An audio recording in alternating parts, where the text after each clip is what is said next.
Terus ya sekarang malah jadi penjual buku. Ya nggak apa-apa, lebih kaya dari penulis.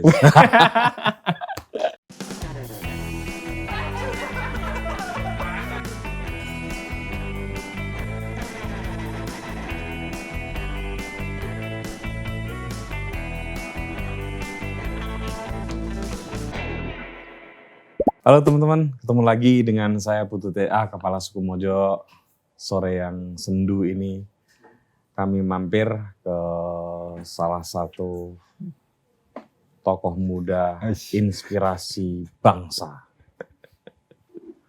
yang sudah berhasil membuat satu bisnis kreatif dan ikut berkontribusi memajukan dunia literasi. Yeah. Mulia banget ya. Tommy Wibisono. Tom, sehat Tom? Harus sehat kok. Harus sehat. Teman-teman, Tommy ini anak muda yang berhasil punya tempat yang menarik, ya seperti yang teman-teman lihat. Ada toko bukunya, terus kemudian yang kreatif. Ada Katalika ya? Ya, studio desain. Studio desain, terus satu lagi apa bisnis? Penerbitan Warning Books. Penerbitan Warning Books. Nah, dan toko buku ini, tempat ini bukan toko buku ini, karena ini kantor ketiganya juga ya? Iya, tapi utamanya buat buku ake sih. Ini buku buat buku ake? Utamanya. Oke. Ya, buku ake ini salah satu toko buku yang dulunya online, kemudian ketika punya toko buku offline itu banyak dikunjungin oleh para seleb. Ada Mbak Najwa Shihab pernah ke sini, Jason Ranti pernah ke sini, Pidi Baik ya. Mas Henry Manampiring pernah. Pernah. Siapa lagi Tom? Wih, banyak banget ya. Ya, musisi juga banyak. Musisi? Iksan Scooter ya, Iksan Scooter. Itu Silampukau dan. Oh, Silampukau kesini si siapa? Ya, mereka berdua, Haris sama. Oh. Di Selasa. Politikus belum? Ada. Sebut aja siapa? Siapa temannya Mbak Najwa itu? Mbak Mutia itu. Mutia Hafiz. Iya, kan barengan sama Iya. Keren lah pokoknya. Tapi ini menarik teman-teman, bagi yang datang ke Jogja, ini salah satu destinasi yang sekarang banyak diincar oleh orang dari luar Jogja. Ya. Kemarin Mojok meliput pas ketemu dengan orang dari Kalimantan kalau nggak salah ya. Ya, tulisannya bagus. Terima kasih Mojok. Tom, kamu asal dari mana Tom? Balikpapan ya. Lahir di sana atau gimana? Lahir di sana. Bapak saya orang Jogja, terus merantau ke sana. Aku lahir di sana, sampai SMA di sana. Oh, kamu sampai di sana? Sampai di sana. Di Balikpapan ya. Kemudian memutuskan kuliah di Jogja. Di UGM. Komunikasi UGM. Wah, komunikasi UGM itu jurusan ini loh, favorit loh. Kalau nggak salah di Sospol itu dia hanya di bawah HI ya tingkat kesulitan masuknya ya. Nggak tahu. Jadi pinter ini berarti Tom ini. Kenapa milih komunikasi Tom? Nah itu karena dulu dari SMP ya, SMP SMA tuh aku bikin zin dulu. SMP udah bikin zin? Kelas 3 SMP itu bikin zin. Nah karena itu senang bikin majalah ya kan bisa disebut majalah ya. Nah, itu terus kayaknya komunikasi deh ini yang paling cocok.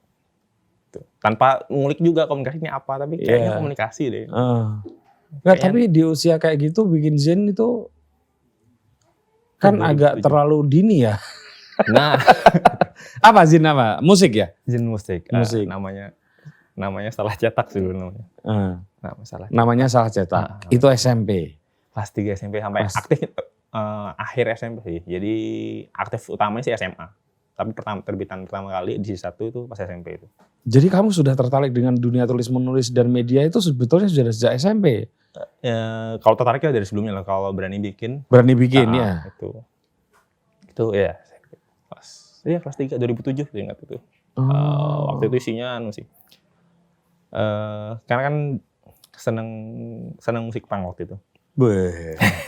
Nah ya memang banyak terinspirasi dari sana. terus baca zin-zin lainnya juga sebelumnya. Itu kayak banyak encouragement untuk, loh semua orang tuh bisa bikin media gitu. Siapapun kamu gitu. Nah, sorry, itu tahun berapa ya? 2007 gitu. 2007 ya. Pertama kali ya? Yang sialan Yang waktu kamu SMP itu? Buset, udah banget. Tapi edisi 1 doang tuh, edisi 2 udah SMA maksudnya. Ya anggap aja SMA. Iya nggak apa-apa, ya anggaplah SMA. Tapi SMA kelas 1 tuh juga sudah sangat muda tuh untuk bikin media gitu. Cetak kan? Cetak. Zin itu cetak. Kamu jual nggak? Nah dulu tuh di kultur zin tuh agak dijual tuh agak diharamkan gitu. Di Balikpapan nih kan? Kan itu, nah zin itu menarik. Nggak cuma di Balikpapan, jadi memang kita barter ke pembuat-pembuat di Jawa waktu itu. Jadi nggak cuma beredar di sana. Gitu. Kalau nggak dijual, terus gimana dong ongkos cetaknya? Ini yang menarik. Jadi di kultur zin tuh ketika kita bikin nih satu zin, kemudian kita kirim ke beberapa orang di tiap kota tuh ada pengedar zin sendiri tuh, karena basisnya komunitas tadi kan. Jadi tiap orang dikasih masternya, nah di tiap kota itu akan mengedarkan lagi di kota masing-masing. Jadi tujuannya emang non-profit. Saya ngalamin ini, karena mungkin teman-teman nggak banyak tahu ya, saya sebelum bikin Mojo dan lain-lain itu kan bikin zin juga, Ajaib namanya. Ajaib? Iya, Ajaib sama Raung Nasution. Okay. Itu sekitar kalau nggak 4-5 edisi, tapi yang paling banyak saya bikin itu namanya On Off. Itu sampai 30 sekian edisi. Tapi itu sastra ya, tidak penulisan kreatif ya, bukan musik gitu. Jadi sebelum Mojo itu sebenarnya saya memang nggak punya latar belakang jurnalistik, tapi latar belakang media, bikin media itu udah. Bahkan ketika situs web belum banyak bermunculan, saya sudah bikin namanya Tanda Baca. Itu maksud juga. Saya bikin Tanda Baca. Tanda Baca itu salah satunya bukti saya bikin itu adalah saya menerbitkan kumpulan esai saya namanya Bola Liar. Itu apa? Esai-esai yang ada di Tanda Baca. Nah itu aku juga baru tahu ternyata ada juga zin sastra, zin non musik tuh ketika kuliah di Jogja. Oh ternyata ada juga tuh zin di luar komunitas punk, tuh baru tahu pas di sini kayak ditunjukin waktu itu Block Note kan. Block Note, ya itu mirip tuh On Off sama Block Note. Oh ternyata udah. Sebenarnya bukan Block Note, Block Note. Jadi pakai not, N-O-T. Jadi bukan nggak pakai tidak blok. Tidak. Gitu. Karena itu dari akar kata. Kalau di penulisan itu ada apa ya istilahnya, blok, mind block ya. Jadi ada kebuntuan ketika mau menulis. Saya lupa istilah. Writing blocks. Ya, writing blocks. Nah itu block itu not. Jadi tidak, supaya tidak terjadi kebuntuan gitu. Jadi bukan note. Itu yang bikin Uguran Prasad yang adalah vokalis Melancholic Beach. Itu bareng dengan aku. Bikinnya. Aku bikin On Off, Ugo bikin Block Note. Nah, Block Note itu cuman agak lebih tidak continue. Kalau aku sebulan sekali udah harus terbit. Gitu. Oke. Ya. Block Note itu kalau nggak salah edisinya mungkin cuman 7 atau 8. Kalau On Off ya itu tadi lebih dari 30. Arsipnya ada Mas itu? Harusnya ada. Dulu waktu aku pameran sama si siapa? Beng Beng kan ada, dipajang tuh. Cuman aku nggak tahu itu teman-teman panitia itu dapat dari mana? Dapat dari mana tuh? Kayaknya di perpustakaannya KBA ada deh. Ada.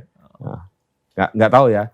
Itu tebel tuh. Itu aku yang mendirikan, aku jadi pemretnya sampai edisi 15, terus kemudian aku alihkan ke pemret yang lain.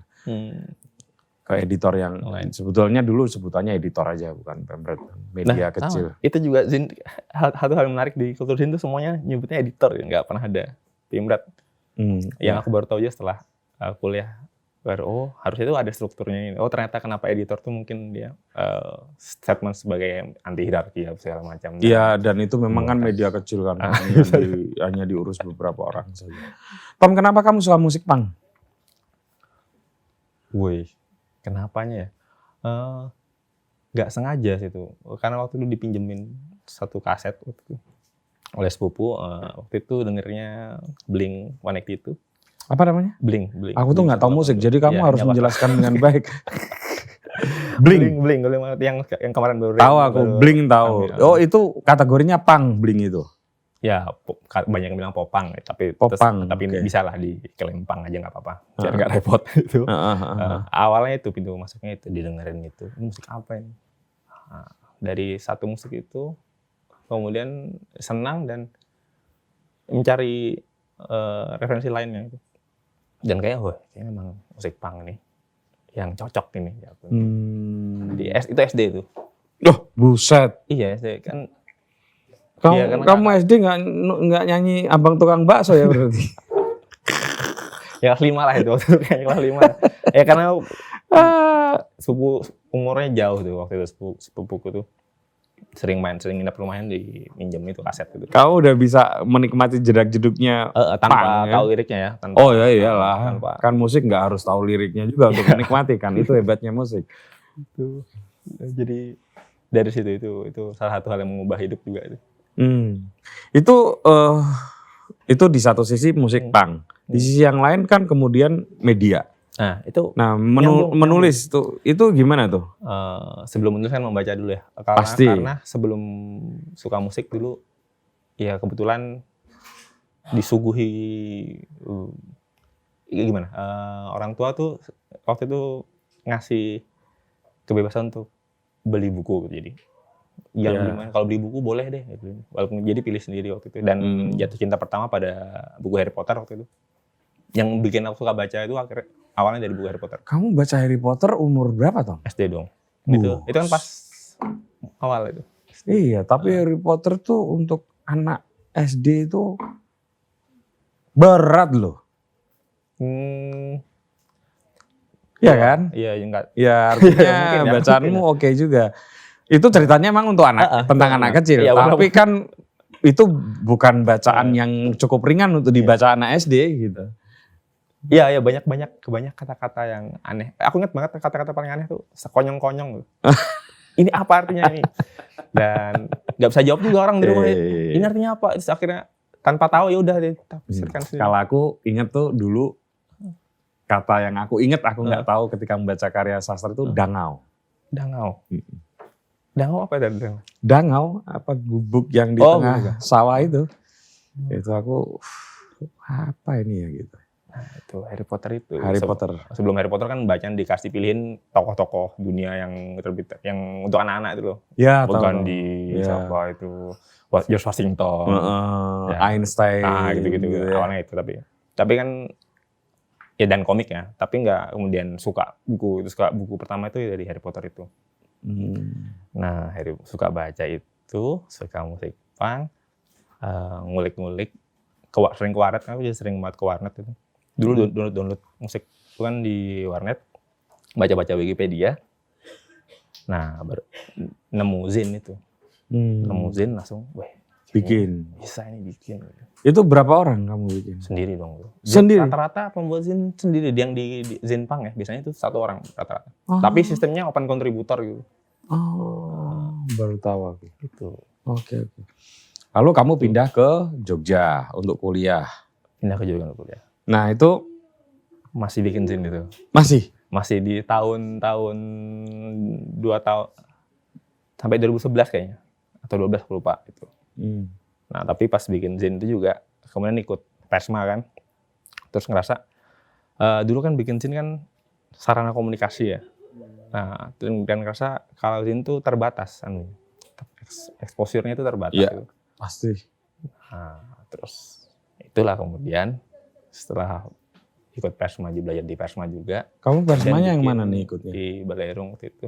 Oh, kamu Balerung, bukan yang di Sospol? Bukan. Apa namanya? Enggak, waktu itu enggak ada itu. Sintesa. Sintesa. Enggak aktif. Sempat enggak aktif Sintesa? Pokoknya enggak diterpa lah, enggak ada rekrutmen atau segala macam. Jadi enggak tahu, enggak ada terbitannya. Oh, kamu tuh produk Balerung. Produk, ya enggak. Ya pernah di sana. Aduh, pernah di situ. Nah, itu. Lu tahu loh ini kamu produk Balerung. Iya, soalnya jarang jarang membanggakannya mungkin. Ya, membanggakan. Masalahnya Kan banyak alumni itu sangat masalahnya patut dibanggakan ya. Bercanda, Cacat Balerung terus tersinggung. Kan kayak Udin kan sangat bangga itu ke Balerung kan. Nah dari situ terus bikin Warning Mask itu. Ya, Balerung itu adalah persmanya UGM itu ada 2 ya. Kalau nggak salah Balerung sama Bulak Sumur ya. Sumur. Tommy aktif yang di Balerung. Maksudnya nggak ikut ya dulu ya?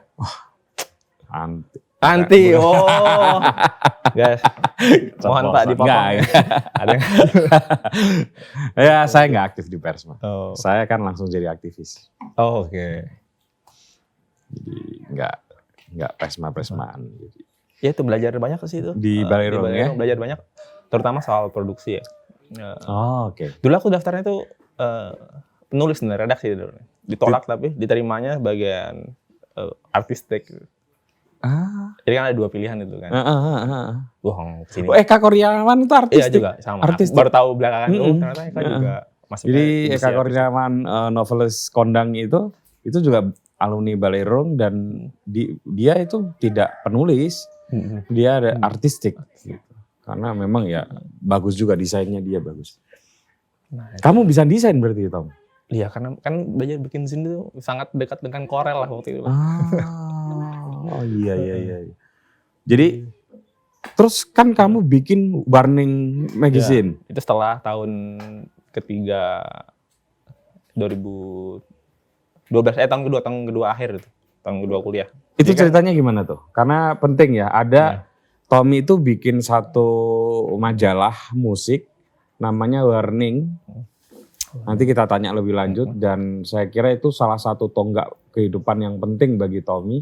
Karena saya juga pernah diwawancara di sana, walaupun saya nggak ngerti wong itu majalah musik kok jadi ada foto di sana gitu ya. Dengan tandemnya namanya Sony Trimarsono ya. Triantoro. Sorry. Itu kan tokoh ini. Sony Triantoro yang sekarang kerja di Narasi TV. Tempat Mbak Nana. Bisa diceritain Ton? Ya itu makanya setelah 2 tahun di Balerung itu terus kayak setelah 2 tahun di Balerung dan pengalaman bikin zin, wah kayaknya ini bisa nih aku bikin yang lebih exposure lebih tinggi lagi dibanding zin gitu misalnya. Ya jadilah di Warning Mask karena kebetulan saya suka musik kan dan di Balerung jelas nggak bisa mewadahi kesenanganku dong gitu. Karena di sana dianggap tempat belajar. Udah gimana caranya untuk mewadahi kesenangan lebih lanjut ya udah bikin Warning, ngajak Sony dan ngajak teman-teman kampus. Karena Sony itu jurusannya apa? Sama sekelas aku. Oh kamu memang CS ya? Ya nggak juga sih. Aduh, ya sekelas sama Sony gitu. Nah itu berangkat dari kan sering tuh kampus tuh ngasih tugas-tugas kuliah ulasan film. Awalnya mau film sebelum musik tuh pengennya majalah film ada. Karena berangkat dari tugas kuliah review film. Tulisan teman-teman tuh pada bagus-bagus semua gitu. Terus kayak sayang banget ini kalau berakhir di meja dosen yang mungkin nggak dibaca full juga gitu kan. Oke. Terus gimana kalau itu diwadahi bikinlah media itu. Waktu itu masih WordPress awalnya. 2012 akhir tuh WordPress. Belum versi salah. Belum .com, masih WordPress dulu. Jadi itu isinya tugas-tugas kuliah itu. Terus aktif-aktif banget. Tahun 2013 baru kita nyoba di .com ini jadi seriusin nih. Nah, 2013 namanya apa udah? Tetap Warning Mask tapi .wordpress. Warning Mask. Tapi kan kemudian bikin majalah versi cetak. Iya, karena memang cita-citanya mau cetak, makanya sudah Max itu dari awal disebut Max. Walaupun masih web doang gitu. Tapi jadi kayak sebelum menuju cetak kayaknya ini harus ngetes dulu kan, ngetes diri dulu sanggup nggak sih bikin rutin gitu. Ternyata sanggup, bikinlah majalah cetak. Di era senjakala majalah cetak. 2013 itu kan kayaknya tahun-tahun Kompas Group menutup banyak banget majalah cetaknya. Betul. Terus kita bikin itu. Terus tulisan termasuk Pak Bri Redana ya pernah tuh tentang majalah. Iya, senjakala cetak atau apa itu yang sempat ramai ya. Nah itu kita bikin di tahun itu. Berangkat dari pengalaman bikin zin dan di Persma. Satu hal yang paling berharga dari barang tuh aku ketemu percetakan. Ketemu percetakan. Jadi tahu nyetak tuh kayak gini tuh. Enggak, pertanyaanku dua, Tom. Kenapa namanya Warning? Nah, itu aku lupa sejarahnya. Tapi berangkat dari lagu Green Day waktu itu. Oh, Green Day. Ada satu band favorit juga, Green Day, ada punya judulnya. Ada salah satu album favorit tuh Warning namanya. Itu title album? Title album dan lagu juga. Dan lagu juga. Sama, terus kemudian kalau diterjemahkan kan tuh bisa disebut peringatan kan. Peringatan kan salah satu 2000 senang-senangnya begitu cool tuh. Nah, jadi kayak gabungin semangat, jadi kayak bikin media politik yang ngepop gitu loh. Weh. Filosofisnya maunya kayak gitu. Iya. Jadi gitu. Jadi akhirnya Oke. Walaupun kalau suruh diulang harusnya pengennya pakai bahasa Indonesia sih sebenarnya. Tapi kan enggak apa-apa. Terus kenapa bersikeras justru cetak? Itu kan nggak mudah. Betul, itu konyol, makanya banyak yang ngomong ngapain sih kok mau cetak? Ya sederhana, emang suka aja media cetak, karena tumbuh kayak si Sony itu tumbuh dewasa dengan majalah musik. Rolling Stone itu dia dua channel. Sebelum kita kenal buku, kita lebih dulu, misalnya aku dengan Zin, Sony dengan majalah musiknya. Jadi sama-sama suka edisi cetak. Ya udah beraniin diri bikin dengan segala kesalahannya gitu ya. Kayak dengan bodohnya, kayak misalnya waktu itu ongkos produksinya itu 13.000, itu kita jual 15.000. Jadi masih ke bawah kultur sin ganti biaya cetak. Bagi yang tahu industri buku ketawa pasti. Nah, dulu nggak kenal siapapun Mas di buku, siapapun. Oke. Akhirnya kan sempat bertahan, terus kemudian ambruk ya, tutup ya. Bangkrut itu. Edisi 7 bangkrut. Edisi 7 bangkrut. Ya pantas lah, ongkos produksinya 13.000, dijualnya 15.000. Terus perbaikan tuh dengan masih bodohnya setelah, kayaknya 15.000 kemurahan nih, jadi 17.000 deh edisi kedua.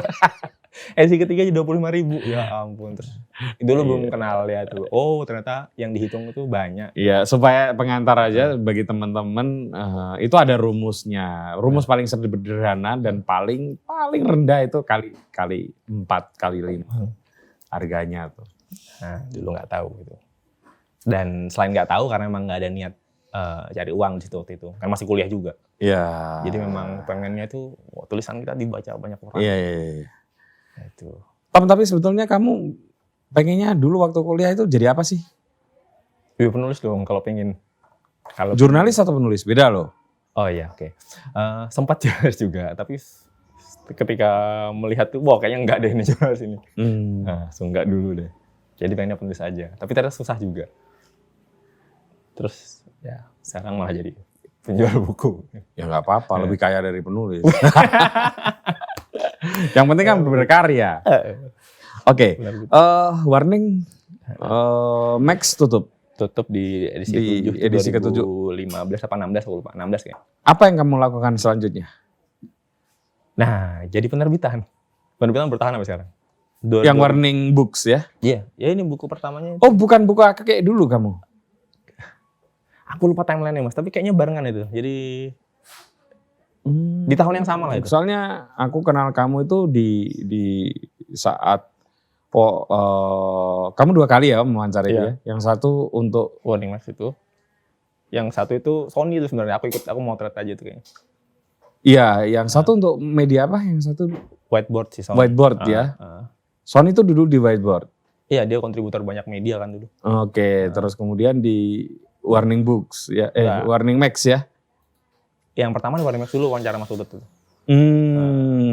Terus dia gara-gara kita nulis di Warning Max, jadi banyak tuh anak-anak Warning yang jadi kontributor media-media Jakarta. Oke. Nah, terus aku kenal kamu kemudian di buku Ake. Kayaknya di Warning dulu Mas. Lupa aku. Oke deh, kamu ceritain dulu yang buku Ake deh. Buku Ake. Nah, itu di sela-sela di 2015 itu ingat aku. Jadi buku Ake itu awalnya iseng aja ngeposting koleksi buku-buku di rumah, di kamar sendiri. Itu bukan karena nggak punya duit kan? Kan orang kaya dia. Ya untuk supaya bisa biaya cari Beli buku dapat lagi. yang baru lagi. Pasti nggak cari duit itu awalnya. Motifnya memang bukan uang waktu itu. Bukan karena masih kuliah kan. Iya, yakin. Belum ada itu. Ya nggak gitu juga. Itu terus pengen ngetes juga ngelihat ada nggak sih yang suka bacaan yang sama ternyata banyak. Nah, itu hanya post atau post untuk dibeli? Untuk dijual. Jadi posting. Untuk dijual. Jadi buku bekas semua waktu itu. Karena kamu udah membaca dan pengen beli yang lain gitu ya? Beli yang lain. Oke. Nah, mungkin konsepnya apa ya? Buku kalau di luar negeri antiquarian books atau kalau di Indonesia buku lawasan gitu.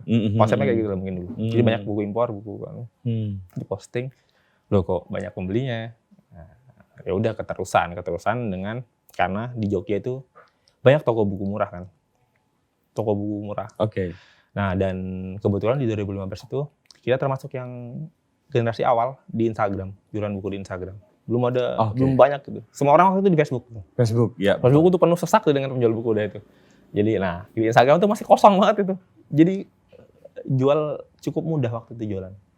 Benar-benar posting buku aja terus kasih harga dan cukup mahal waktu itu. Toko buku aku cukup terkenal agak mahal harganya. Ini memang gila. Karena yakin dengan koleksinya kan, oh ini langka nih, jadi wih kok dijual mahal mau ya keterusan. Jadi bukuku itu, novelku itu pernah waktu harganya masih 65.000, dia jualnya 85.000 tuh. Ya, dan laku. Ya laku. Ya itu. Itu pernah terjadi. Karena ya tadi belum ada yang di Instagram tidak sepenuh sesak ini penjual bukunya. Benar-benar bisa dihitung jari lah waktu itu. Oke. Paling ada buku api, ada berdikari, ada Dema buku. Udah. Kamu nih, tapi akhirnya aneh gitu Tom. Ada dua keanehan. Yang pertama ketika media sudah senjakala cetak, kamu justru bikin cetak. Walaupun itu gagal. Toko buku online marak ya, kamu malah bikin offline. Nah itu aneh juga. Itu benar. Nah itu gimana tuh? Nah. Ketika udah banyak duit nih, buku akik berkembang pesat gitu ya. Benar. Sebenarnya toko buku offline itu memang toko buku fisik itu nggak efektif sebagai tempat mencari buku. Karena pembaca itu ada banyak cara untuk mendapatkan buku dan menuju toko buku fisik itu sangat tidak efektif. Betul. Dan hari ini kan kita dituntut menjadi manusia yang efektif, efisien gitu. Dan toko buku itu sangat konyol lah kalau untuk dibikin. Nah, beruntung kita sudah punya online, jadi memang kemudian offline itu bukan yang utama gitu. Iya. Tapi kenapa harus ada offline-nya? Salah satu keinginan pribadi aja sebenarnya. Kayaknya pengen banget, karena waktu itu senang banget sama Shakespeare & Co. Kamu tahu Shakespeare & Co. sebelum ke Paris dari mana? Dari Hemingway itu pernah nulis itu kayak film itu Before itu ya. Terus ada Midnight in Paris sudah ngomong itu juga, terus ada Hemingway kok. Ini kok ada toko. Berarti kamu nggak tahu ya? Nggak tahu. Buku terbitan Insis yang ngedit aku itu yang menulis Mas Sigit Susanto, seorang pengelana di berbagai belahan dunia. Itu tahun 2004 buku itu terbit. Salah satunya di situ dia menulis khusus Shakespeare & Co. Yang lorong-lorong itu bukan? Betul. Itu kan editornya aku, buku 1 sampai 4. Itu buku pertama itu meledak tuh. Oke. Ya, buku pertamanya meledak. Itu tahun 2004. Itu aku udah yang ngedit buku itu.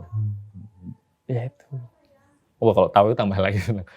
Jadi akhirnya mencari kenapa orang-orang pada senang. Ini toko buku kok orang-orang merayakan gitu. Iya betul sih. Akhirnya ngulik-ngulik. Wah, ya ternyata dia bukan karena jualan buku, bukan karena penjualan dia terkenal, dia karena perannya kan. Dia jadi ruang untuk penulis nongkrong di sana. Nah itu pingin kayak gitu juga. Jadi akhirnya dikejar lah, dibikin lah kayak gini. Oke. Terus semakin serius, jadi aku kayak 2,5 tahun terakhir ini ya, benar-benar ngulik buku tentang toko buku gitu. Itu di Indonesia jarang banget, baru cuma ada 2 kayaknya.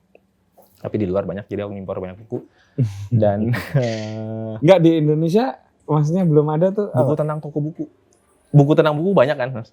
Oke. Nah, lebih spesifik lagi. Ada memang buku tentang toko buku di Indonesia? Ada, itu yang nulis siapa Mutia S. Van atau something, dari toko buku ke toko buku judulnya.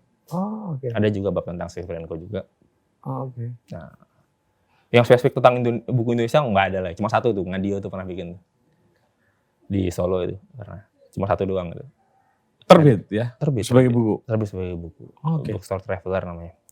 Bookstore Traveler judulnya. Oke. Nah, Aku belum pernah baca.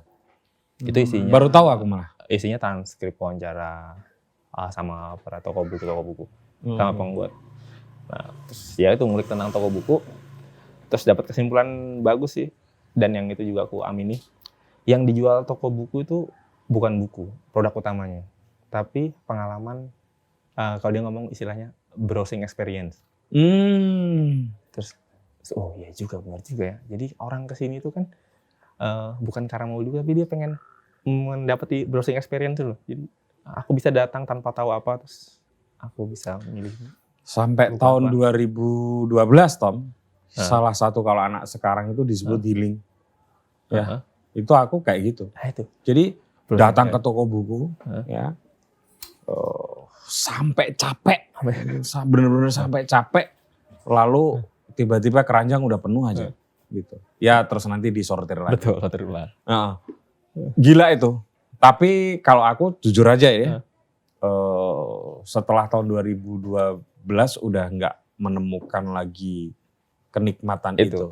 Iya, mungkin karena waktu. Ya. Tapi dulu itu bener. Salah satu yang bikin aku tuh apa ya, kalau istilahnya anak sekarang healing itu ke toko buku, dan itu bisa 4 jam aku di situ hanya untuk melihat buku satu rak dari rak ke rak yang lain.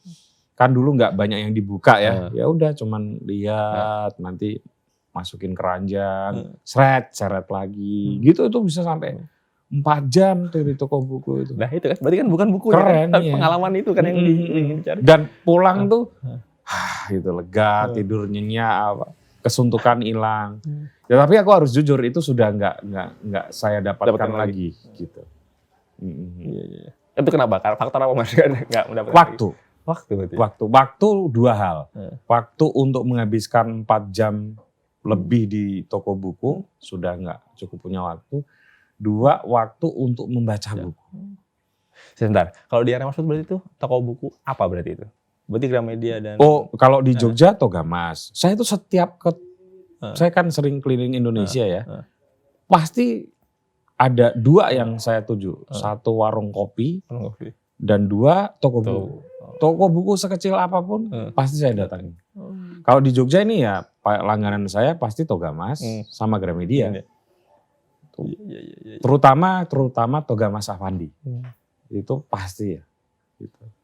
Dan paling gede dulu tuh asik lah di situ. Saya nggak tahu terakhir di situ itu 4 tahun lalu. Udah lama ya. Udah lama.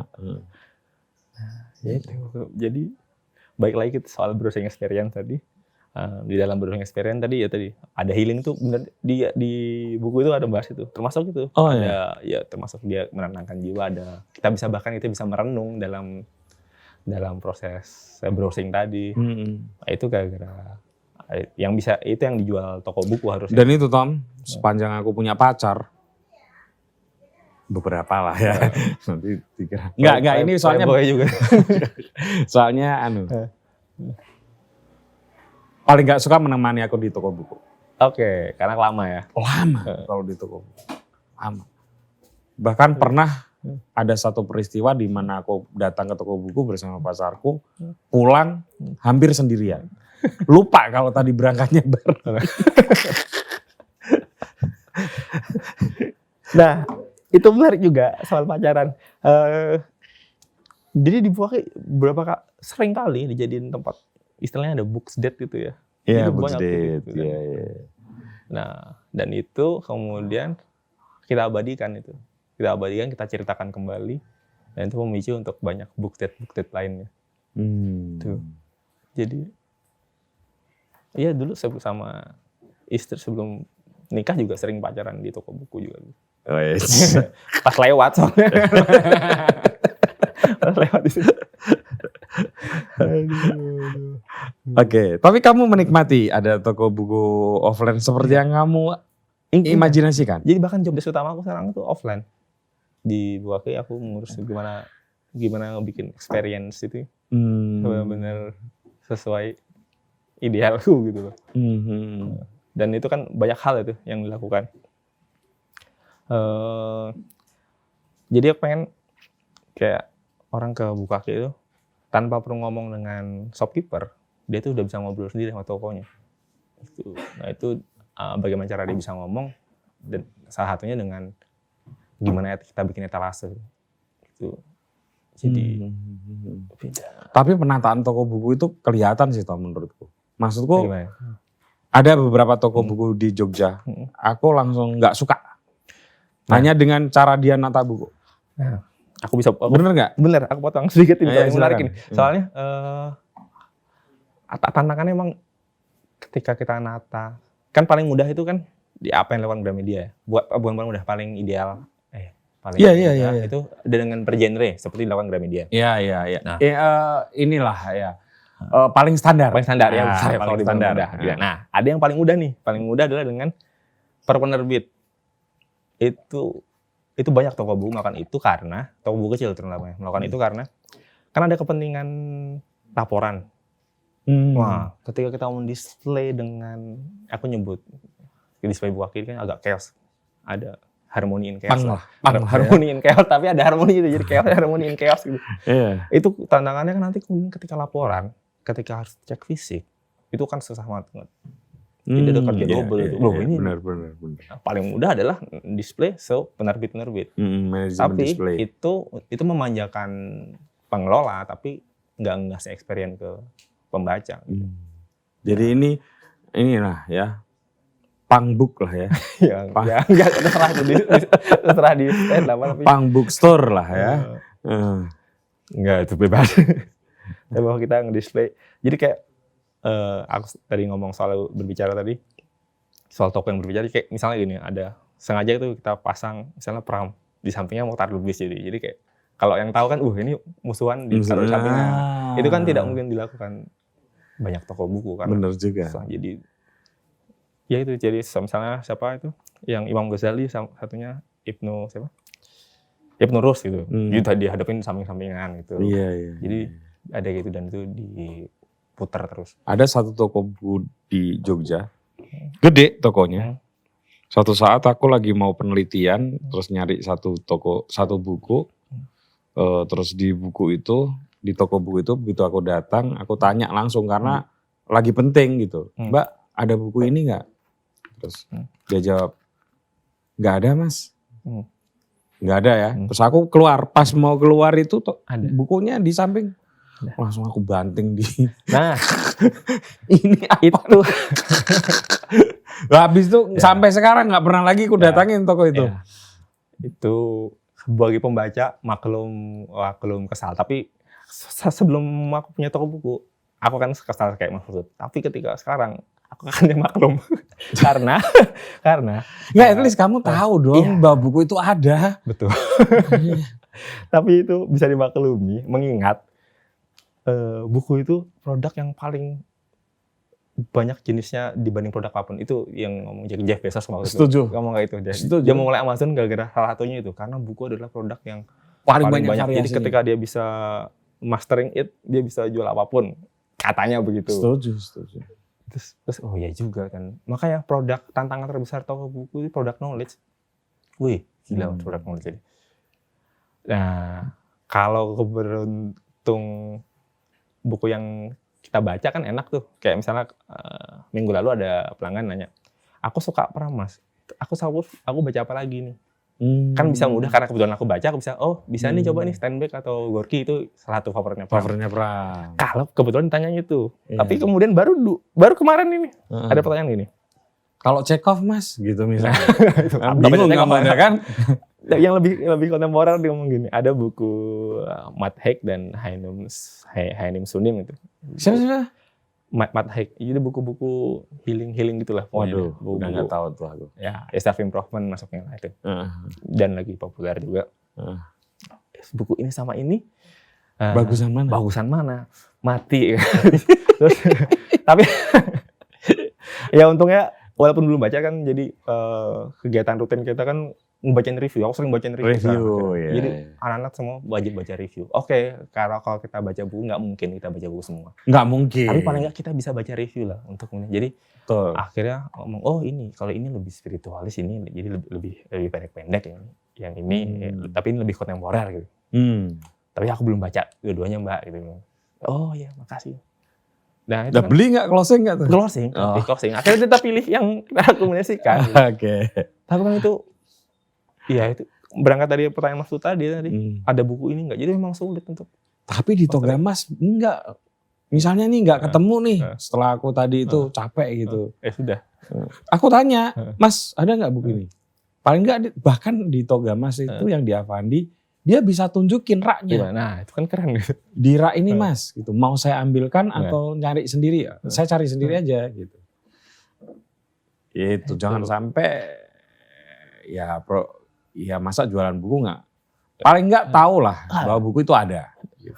Jangan dijawab kayak nggak ada Mas gitu kan. Aduh. Oke.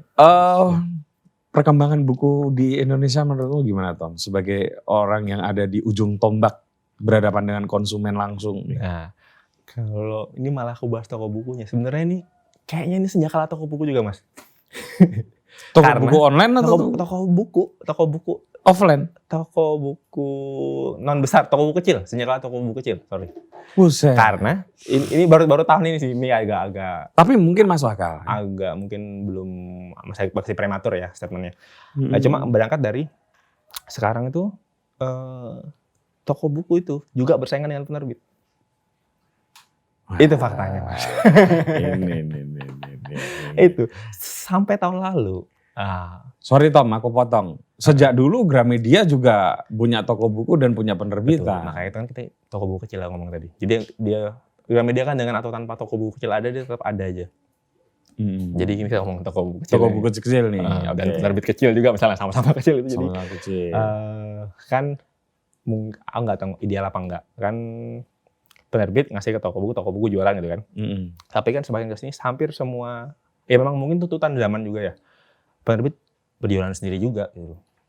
Jadi bisa jadi toko buku yang nggak punya produk cepat atau lambat akan mati. Nah, ini menarik nih. Karena gini Tom, saya kan orang yang pertama mengonsep sebaiknya toko buku tidak jualan. Persis. Kalau sedikit banget, buku Mojok itu terakhir yang nggak jualan. Penerbit terakhir yang nggak jualan sendirian. Nah, tapi kami mengalami hambatan besar juga, Tom. Betul. Kenapa? Karena banyak toko buku online, ya saya nggak menyalahkan juga sih, yang lebih mengutamakan buku yang laris untuk dijual. Betul. Kalau channel kami di penjualannya ini nggak lancar, gimana dong kami bisa membuat improvement bisnis kami gitu. Nah itu timbul masalah di situ nih, penerbit yang mencoba idealnya kan ya udah produksi, bikin yang bagus, saluran penjualannya biar diurus oleh teman-teman sehingga sama-sama bisa hidup gitu. Betul. Ya. Faktanya untuk penerbit lalu kemudian bantu dong kami untuk mempush ya, atau mempublikasikan atau memberikan endorsement yang dan exposure yang kuat gitu untuk terbitan kami. Karena kami membayangkan ada relasi yang sehat antara penerbit dan toko buku. Tapi mereka rupanya lebih memilih buku yang laris. Ya itu memang kemudian ya sudah kalau kayak gitu mesti ada cara lain. Coba saya mengerti Kak, menurut Tommy. Karena begini nih teman-teman ya. Anggaplah satu buku ini nih, harganya 100.000. Ini contoh saja ya, angkanya nggak usah dipikirin ya, angka 100.000. Tommy katakanlah sebagai toko buku dapat katakanlah 40% deh gitu. Itu kalau penerbitnya baik Mas. Ya supaya mudah ngitungnya gitu ya, supaya mudah ngitungnya. Anggaplah 40%, dia juga mendiskon ke pelanggan katakanlah 10%, dia dapatnya kan berarti 30%. Tapi penerbit menjual sendiri, dijual ke dia kan 40%. Betul. dia kan langsung bisa dia menjual ke konsumen kan 10% supaya ada rabat 30%. Karena saya ini sudah memberi dia diskon 40%, saya bisa kasih diskon ke pembaca langsung, 20% atau 30%. Faktanya 30%. Nah, di situ masalah gonjang-ganjing terjadi. Padahal ya idealnya memang harus ada relasi yang sehat nih. Karena nggak mungkin penerbit itu kalau mulai terpecah konsentrasinya ke jualan itu juga nggak bagus. Gitu. Nah itu juga saya menyadari kenapa beberapa toko buku kemudian menginisiasi untuk punya terminal sendiri. Walaupun itu juga tidak mudah. Betul. Itu bisnis yang beda lagi. Jualan buku dengan bikin buku itu beda persoalan gitu. Jadi ini persoalan literasi kita yang tidak banyak diketahui oleh teman-teman, Tom. Agak runyam. Tapi wajar itu orang nggak mau membahas itu soalnya yang terjadi ini tidak merugikan pembaca dan penulis. Ini cuma hubungannya penerbit dan Iya, betul. Jadi akhirnya betul. Ya, dan itu malah bagus buat pembaca misalnya. Akhirnya dia dapat diskon lebih besar dari penerbit. Iya. Untuk pembaca kan itu bagus. Bagus sih, bagus. Tapi untuk ekosistem cuma gini, saya percaya gini, ini selain soal keadilan dalam berbisnis, gimana pun toko buku itu kan penerbit dibanding channel-channel toko buku yang banyak itu, mereka kan bisa lebih menjual lebih banyak. Itu juga sebenarnya ada hubungannya penulis karena exposure-nya jadi gede gitu loh. Iya. Potensi lakunya jadi lebih gede. Terus kemudian ya itu ada hubungannya dengan royalti gitu. Ya dong, katakanlah paling banyak toko buku itu bisa berapa channel sih ngurusin penjualan? Let's say 5 toko gitu online, anggaplah begitu ya. Kalau dia berhubungan dengan 50 toko buku indie online kan berarti kan banyak store yang dia bisa ini kan menjual bukunya gitu. Itu memang sampai sekarang belum ditemukan jalan tengahnya. Apa yang harus dilakukan nih, Mas? Ini diskusi kita tidak di situ. Tapi itu loh, gara-gara aku yang kemudian lagi ngulik soal toko buku kan, yang nggak ada, yang mereka tuh ini Amerika kasusnya, selalu membanggakan asosiasi mereka tuh, asosiasi toko buku. Dia itu benar-benar dibanggain banget tuh. Apa sih maksudnya ini? Oh, jadi memang apalagi pas pandemi kemarin benar-benar itu kayak support toko buku tuh terjadi itu di sana itu, di sosmed mereka. Kita kan nggak pernah kan. Gitu. Walaupun dilakukan ya kalau ngomong support itu, kayak misalnya Bukaki itu sering tukaran barang dengan berdikari gitu ya. Kayak misalnya, bukuku nggak ada, stok ini nggak ada nih, ngambilnya di sini dia dikirimin. Jadi saling tukarnya itu bahwa kerja saling dukung itu sudah ada juga. Cuma kayak nggak asosiatif gitu loh. Iya. Ya nggak tahu juga sih itu perlu pentingnya gimana dan caranya gimana belum tahu. Oke. Senjata tuh. Ngeri banget itu kalau channel penjualannya nggak ada, terus gimana dong? Kaitannya misalnya ini, contoh kasus yang termutakhir tuh di TikTok. Kan TikTok itu cara jualannya agak beda ya mungkin dengan di sosmed lain. Ada gimana tuh? Aku nggak ngerti TikTok. Afiliator itu loh, Mas. Jadi sekarang toko buku bisa ngasih afiliator, ngasih persenan ke afiliator gitu. Afiliator itu apa? Endorser gitu? Iya, bisa disebut endorser, tapi dia ini lebih nggak mesti seleb kalau sekarang kalau itu. Jadi siapapun tuh bisa. Jadi ketika aku posting video, misalnya Ali bikin TikTok, dia posting buku ini. Oke. Dia masukin link itu, terjual melalui video dia langsung dapat persenan di situ. Nah, dan persenannya itu bisa suka-suka si toko atau penerbit. Nah, jadi penerbit tuh banyak banget yang ngasih gede banget di situ. Karena lebih jelas, lebih terukur kan itu. Jadi, gitu. Jadi misalnya kayak kita ngasih ke afiliator 10% gitu, 10% atau 15% lah maksimal itu. Tapi banyak penerbit yang ngasihnya 30%. Oh ya habis. Iya. Nah itu yang tadi bilang salah satu faktor senjakalanya itu itu. Terus kalau berharap ada pertemuan penerbit dan toko untuk membuat ya, yang lebih sehat kan lebih sulit itu. Jadi mungkin solusinya ya tadi akhirnya untuk punya produk akhirnya mau nggak mau punya penerbit. Walaupun tadi itu 2 hal yang berbeda. Iya, 2 hal yang berbeda. Itu 2 jenis yang beda. Jadi mungkin teman-teman sekali lagi saya mungkin pernah menjelaskan entah di YouTube bagian mana ya. Orang biasanya mengacaukan antara 3 lini nih. 1 percetakan, 2 penerbitan, 3 toko buku. Ya, itu kacau tuh, apalagi percetakan sama penerbitan tuh. Orang kerja di penerbitan, oh bisa nyetak kalender gitu. Waduh, itu percetakan Pak gitu. Gitu. Nah, ini memang saling terjalin tapi 2 entitas bisnis yang beda. Belum tentu orang yang punya toko buku bagus bisa punya penerbit yang baik karena itu 2 hal yang beda. Sebaliknya juga begitu, penerbit yang bagus belum tentu bisa menjual buku dengan baik pula gitu. Karena itu beda soal itu. Gitu. Nah, tapi di buku apa tuh strateginya untuk mengantisipasi hal itu selain punya produk? Produk sendiri itu berapa sih? Tom kan nggak gede gitu. Tapi paling nggak. Nah, strateginya akhirnya kalau ya itu akhirnya non-book itu benar-benar menyelamatkan. Iya, jadi akhirnya kita nggak bisa. Kopi itu jalan kopi bro. Tapi ya nggak apa-apa. Iya. Kopi dan buku kan masih nyambung. Wow, bahkan kita semakin banyak non-booknya. Jadi kaos. Lama-lama kayak Gramedia loh. Nah, lama di Gramedia kan sekarang kayaknya tinggal 1/3 aja buku. Yang lain udah office keperluan kantor lah. Kalau sekarang aku bisa memahami Gramedia. Kan dulu kan juga sering ikut mengutuk ya. Iya apaan nih toko buku kok lebih besar alat kesehatannya gitu. Tapi kan harusnya kita juga nggak pernah mau peduli juga untuk kemudian emang pembaca mau mendukung sepenuhnya toko buku agar dengan beli rutin agar dia jualan buku tok, nggak ada yang mau juga. Iya betul. Nah, jadi ya Gramedia udah bener ya, udah nggak nyalain Gramedia lagi kan. Sekarang. Loh, kok jualan gitar? Loh, kok tapi ya kan kemudian kalau kita sortir yang masih ada mutualnya. Iya, gitar juga ada mutualnya, musik dan buku sama-sama. Alat gym juga ada mutualnya kalau dicari-cari.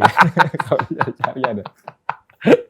Makanya ini berangkat tadi studi banding ke toko-toko buku. Makanya kayaknya Gramedia itu sudah nggak lagi Gramedia Bookstore kan? Bukan toko buku, sekarang Gramedia buku kan? Ya, Gramedia aja. Udah bener itu. Udah bener itu. Gitu kan? Udah aku sekarang mantap ngomong. Iya bener itu. Bener. Nah, bahkan itu lagi judul bukunya itu Impress of a Good Bookstore gitu. Jadi jelasin itu. Ya, kita harus maklum sekarang kenapa toko buku akhirnya jualan kaos kaki. Karena mencari margin gitu. Iya. Dan itu dijelasin yang bikin deg-degan itu, dia ngomong di Amerika itu mayoritas toko buku adalah second business si owner. Wah, cing. Itu bikin agak second business setelah dia berhasil. Bukan bisnis utama. Iya. Nah, awalnya bisnis utama enggak? Enggak. Oh, ya, kalau itu beda ya. Jadi kayak, wih ini beneran kayak ini. Dan abis itu langsung mikir, siapa ya toko buku yang menjadikan utama? Itu kebanyakan di Jogja doang yang menjadikan toko buku sebagai utamanya. Gitu. Toko buku kecil lah sebagai utamanya, kebanyakan di Jogja. Kalau kita lihat di kota lain, enggak kayaknya. Iya. Emang kamu utama? Utama dong. Bahwa kemudian ada yang lain, iya tapi utamanya tetap toko buku. Mulai tahun ini aku mengklaim ini utama akhirnya. Oke. Per 2022. Ini kayaknya emang toko buku. Tapi antusiasme pembeli gimana, Tom? Lah itu terbukti dengan banyaknya notes itu nanti bisa di-shoot mungkin ya. Gaya.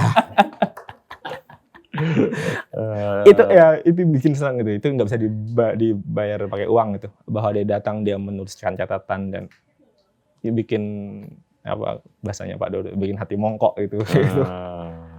Ngene ya. Seneng itu. Kayak akhirnya itu senang dan ya itu bikin tambah semangat lagi untuk melanjutkan ini. Sorry. Error, repeat order, engagement dengan ini cukup bagus kalau dibuka kayak offline atau online ini? Offline maupun online? Nah itu nggak bisa nge-track ya offline-nya. Jadi nggak kan. Offline nggak bisa. Nggak bisa Kan orang tapi tahu kelihatan. kamu udah berapa kali? Udah 5 kali ke sini. Ada sering kayak gitu. Nah menarik ini soal offline itu sebenarnya buka aki itu lebih separuhnya itu dari luar Jogja. 60. Pantesan menjadi destinasi. Mungkin 60% mungkin Mas. Ya bener kan saya bilang ini jadi destinasi wisata ini lama-lama nanti. Karena dulu di Malioboro ada Tom. Apa itu? Kalau orang suka baca buku, dulu ada di Malioboro toko buku kecil banget. Dia khusus menjual buku bahasa asing. Lucky Bumerang namanya, bukan? Aku lupa. Itu di Nah, itu teman-temanku yang datang ke Jogja yang suka buku biasanya bukan ke shopping mintanya, diantarin ke toko buku kecil itu gitu. Shopping itu kan warga Jogja banget itu. Iya, kalau itu khusus ya. Aku misalnya ada temen yang dulu minta diantar zaman dulu ya. Dia pengen beli Alchemy yang versi yang ada ya, dulu kan beli buku di luar susah ya. Tapi di situ ada gitu. Nah, itu. Gitu 60% lah bisa dibilang lah. Kalau pakai perasaan nggak pakai data ya, itu kayaknya 60% deh. Dari mana Mas? Jakarta. Di mana Bandung? Jakarta paling banyak di Jakarta. Jadi itu bersambung, apalagi kalau misalnya ada event tuh. Ada JAV misalnya. Nah, JAV itu bisa jadi puncak kunjungan Luwaki juga. Iya. Jadi itu mutualnya itu situ. Jadi kayak JAV itu Yogyakarta, Jogja Asian Film Festival. Ya. Itu ada netpark ini kan? Iya. JAV netpark kan? Netpark Asian Film Festival. Kui. Netparknya di tengah. Oke. Nah itu biasanya banyak orang datang dari luar Jogja ya untuk menghadiri perhelatan itu lalu mampir ke sini. Konser musik juga. Konser musik juga ya saya tahu. Mana Yogyakarta? Dari mana Yogyakarta? Sekalian sini. Makanya ini harus lebih banyak event-event lagi nih. Ayo IO bikin gue. Hampir pasti Mas, pasti. Oh sekalian ini ya kamu, sekalian ini ya. Bagus dong. Artinya orang kemudian punya kesadaran untuk ke Jogja selain makan, kuliner, ngadirin acara hiburan atau seni ke toko buku. Keren dong. Soalnya kalau mau dirasionalkan lagi kan agak aneh juga. Karena buku yang dibeli juga itu bisa ditemukan di kota yang masing-masing. Ya tadi itu, karena ada browsing experience-nya itu beda. Itu beda Tom. Apalagi kan mereka kesini dalam konteks liburan kan, ya kesini. Masuk akal gitu. Ya itu. Kamu masih optimis Tom ini akan tumbuh? Atau dengan catatan? Makanya baru tahun ini optimis. Justru baru tahun ini. Karena kayak, ini kayak sudah. Aku kayaknya udah deh ini buku banget deh ini. Toko buku banget deh hidupku saya kayaknya. Itu tahun ini. Ya, akhirnya banyak. Itu dibuktikan dengan banyak aku bikin kegiatan-kegiatan. Bisa sebut konyol juga. Kayak kita bikin Buku Aki Awards itu. Itu kan high cost sebenarnya. Gila sih. Tapi itu penunjang penunjang toko buku itu. Karena ngelihat kan penulis minim apresiasi ya. Terus kita coba lah kasih apresiasi dikit lah gitu.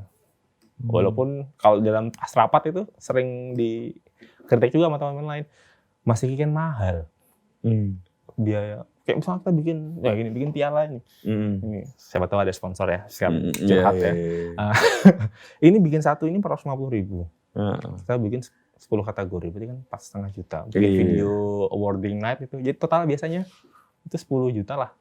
Ongkos untuk bikin kayak gini. Nah, itu kan nggak ada hubungan sama penjualan. Iya, jangka panjang ada. Iya, tapi ada hubungan dengan brand ya. Iya, tapi kan ngukurnya kan nggak tahu gimana cara ngukurnya. Nah, itu sering kita lakukan untuk menunjang ini. Kita bikin festival online juga. Tapi kreativitas kayak gitu memang penting kan, untuk membedakan antara toko harus satu dilakukan dengan yang lain kan. Harus harga mati toko buku kecil harus. Udah kecil nggak kreatif, mati aja lu ya kan. Karena kan mau bersaing apa, mau murah-murahan nggak mungkin. Nggak mungkin. Agak konyol ketika toko buku main udah murah untung 5.000 aja gini. Ya itu bunuh diri pelan-pelan lah. Padahal walaupun dia akan banyak penjualan, iya karena murahan, tapi kan nggak mungkin menang lawan toko yang lebih besar atau lawan penerbit. Jadi, ayolah toko buku jangan murah-murahin harga gitu. Walaupun kita pengennya nggak murah, tapi sekarang nggak bisa juga. Akhirnya ada beberapa event kemudian harus jual buku murah gitu. Walaupun inginnya nggak sebenarnya. Tapi kan nggak bisa. Nah, Kalau festival toko buku menurutmu penting nggak sih, Tom? Itu melelahkan tapi itu melelahkan tapi penting. Waktu itu kita bikin tahun lalu kan pas pandemi itu bikin buku Girls Day Out gitu. Ternyata ada hubungannya ke penjualan juga. Akhirnya buku-buku yang dibicarakan itu berujung ke check out juga. Gitu. Nah itu agak lucu itu alasan kita bikin itu. Berangkat dari ada pembeli datang sini nanya, Mas buku penulis perempuan yang perempuan yang baru apa aja ya? Nggak bisa jawab itu aku bingung karena banyak. Ya itu nggak bisa jawab gitu. Apa ya? Aku baca Ayu Utami, tapi kan itu lama. Baca Lela Kudori kan juga bukan penulis baru. Nah berangkat dari situ dia aku cerita aku ternyata aku nggak banyak baca buku perempuan ya gitu ya. Dan ternyata setelah dia pulang itu aku tanya ke banyak orang, coba sebutin 10 penulis perempuan muda favorit. Susah jawab. Itu bahkan orang-orang pembaca loh, sesama pembaca loh, itu susah jawab gitu. Nah berangkat dari situ kemudian, cobalah kita bikin lah festival khusus perempuan, khusus buku penulis perempuan. Ternyata susah juga nyari, susah juga. Terus itu. Tapi itu penting tuh. Penting itu. Aku pernah agak acak sih dulu melakukan kayak gitu. Top of mind deh, penulis perempuan. Hampir semuanya jawabannya cuma 2. Kalau nggak Dewi Lestari, Ayu Utami. Kau udah lama banget. Aku jawab itu ke orang. Iya kan? Dan aku melihat dia kecewa. Wah itu kepikiran panjang mas. Iya. Sampai gara-gara pertanyaan itu jadi festival. Gara-gara pertanyaan itu juga jadi ada rak itu. Di rak utama itu kita highlight itu. Buku penulis perempuan. Keren. Gara-gara satu pertanyaan. Padahal penulis perempuan kita tuh banyak. Tapi kan juga, ya itu kenapa kok orang susah menjawab ya gitu. Itu berangkat dari aku kenapa aku susah menjawab juga. Gitu. Oke. Tuh sampai itu, jadi dampaknya dari 2 itu sampai ke penerbitan juga.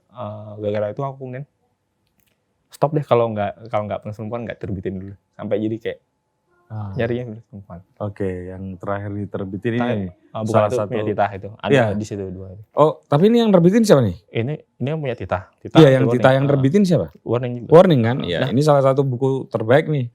Betul. Ya, Marda Hantu Siang Bolong ya, karya Tita Awe, salah satu jurnalis perempuan yang hebat lah di Jogja. Dan mungkin di Indonesia ya. Jurnalis muda terbaik. Yang yang diterbitkan oleh Warning Books gitu. Ini antologi liputan dia. Salah satu bestseller kamu juga ini. Emang bagus. Ya bagus. Tita itu keren. Nah itu ternyata pas sadar ngecek terbitan Warning. Wih, kok cuma Tita, kok cuma ada 3 dari 20 terbitan cuma 3 perempuan nih. Pas saat itu pertanyaan yang menghantui. Oke. Sekarang udah mulai banyak gitu. Makanya senang banget itu di e-book ya. Oh perempuan semua kan itu. Iya betul. Makanya pas kita bikin acara itu banyak narsumnya dari e-book waktu itu. Itu. E-book tahu sendiri dong, itu dari kata Putu TA. Nah itu nggak usah dipikirin. Gak penting. Bukunya bagus, namanya nggak usah. Bukunya bagus. Aduh. Tapi benar itu. Iya tapi memang e-book itu memang ya ada kesadaran kita untuk para intelektual, terutama intelektual ya bukan yang fiksi ya kalau e-book. Kalau bandingin buku mojok sama e-book aku lebih suka e-book. Ya mungkin nama juga itu Tom. Enggak lah, bukan nama. Oke Tom, terakhir nih Tom. Kamu toko buku online punya, toko buku offline punya Studio Design Katalika Project ya. Terus juga punya lagi apa tuh? Warning Books tadi itu. Dulu pernah punya Warning bengkel sepeda. Masih nggak tuh? Enggak itu. Home itu. Oh, Home itu ya. Apalagi yang pengen kamu bikin, Tom? Sekarang sih pengen melakukan apa yang dilakukan Shakespeare & Co. itu. Shakespeare & Co. Jadi bermanfaat untuk banyak penulis. Nah itu sebenarnya udah mulai kayak ini aku sengaja nih memajang ini. Jadi ini kayak buku-buku teman-teman di sini atau teman-teman yang pernah berproses di Bukaki itu siapapun itu, jadi siapapun yang walaupun sudah resign ya atau udah keluar, apapun bukumu aku sambil merem aku terbitkan gitu. Karena jadi kayak jadi Alumni pengen lah ya. Alumni buku, fasilitas alumni buku Aki itu adalah atau dan Waring Max itu, alumni dan Waring Max akan kuterbitkan jadi pengen benar-benar tempat ini jadi ruang yang bisa memfasilitasi kesenangan-kesenangan itu. Kayak misalnya ngomong kayak ini misalnya ini dulu ini buku yang nggak laku nih. Buku Diki dia asem. Terus kalau kamu yang nerbitin jadi laku? Ya enggak juga, jadi pertimbangan bukan laku karena dia pernah berproses bersama. Kan jangan diomongin buku lalu, siapa tahu besok langsung laku. Wah, kesana ya. Oke, bukan laku, buku yang susah lambat lakunya. Gitu. Itu oke. Tapi kan kita akan fasilitasi. Jadi mendorong semua penggiat di buku Aki untuk jangan nggak kerja dua, bikin karya juga dong gitu. Iya. Karena nggak usah mikirin duit ya, udahlah kita terbitin aja gitu. Kayak contoh ini, misalnya ini bukunya si Arial ini kayak gitu. Ini diterbitin Sira sih. Tapi kemudian yang paling banyak jual dulu kita karena orang sendiri, orang dalam kan ya, kita push sendiri. Agak nyesal juga ngasih keluar, kenapa kita terbitin sendiri. Ternyata yang paling banyak kejual kita. Iya. Oke. Jadi ya yang pengen lakukan bermanfaat untuk kita sendiri dulu gitu. Oke, Tong. Thanks, sudah 1 jam lebih, Tong. Iya, 1 jam lebih. Menarik sih, teman-teman. Kalau datang ke Jogja, silakan datang ke sini, ke toko buku Aki. Di Maps ada. Tidak jauh dari toko buku Aki, sebetulnya kantor Mojok juga. Oh, satu lagi teman yang pengen cita-cita belum tercapai, Mas. Jogja Literasi Map. Gitu loh. Sebenarnya kan karena tadi buku Aki sudah kayak jadi destinasi gitu. Jadi pengennya tuh di tiap toko buku, aku bayangin tuh ada map itu. Kan sudah dilakukan oleh yang seni rupa ya, Jogja Contemporary. Sudah ada kan itu. Oh iya. Yang literasi nggak ada. Ide ini udah dari zaman dulu, tapi karena kita nggak sanggup, nggak ada yang bisa bikin peta. Gimana sih memvisualkan peta itu nggak sanggup kita. Kalau database-nya udah ada sebenarnya. Jadi kalau ada yang mau kita collapse, ayo kita bikin Jogja Literasi Map. Sama Mojok juga boleh. Kan kayak searah jalan boleh, kan ada Mojok, ada Insis. Mojok bikin tuh kemarin mie ayam soalnya. Peta mie ayam gitu. Peta mie ayam. Iya, kita bikin peta mie ayam. Peta mie ayam Jogja. Itu proyek jangka panjang itu. Udah jadi berapa puluh tuh, lupa saya, bisa dicek di website. Tidak jauh dari sini kok ke kantor buku Mojok, jadi kalau teman-teman datang ke sini juga bisa main ke Mojok kalau mau gitu ya. Oke Tom, sukses selalu ya Tom. Terima kasih. Oke, teman-teman, menyenangkan sih sebetulnya ngobrol soal buku, tapi ya ini udah terlalu panjang. Dan baca juga liputan kami soal toko buku Aki di website Mojok. Sampai ketemu lagi dengan tamu saya selanjutnya. Makasih Tom. Makasih.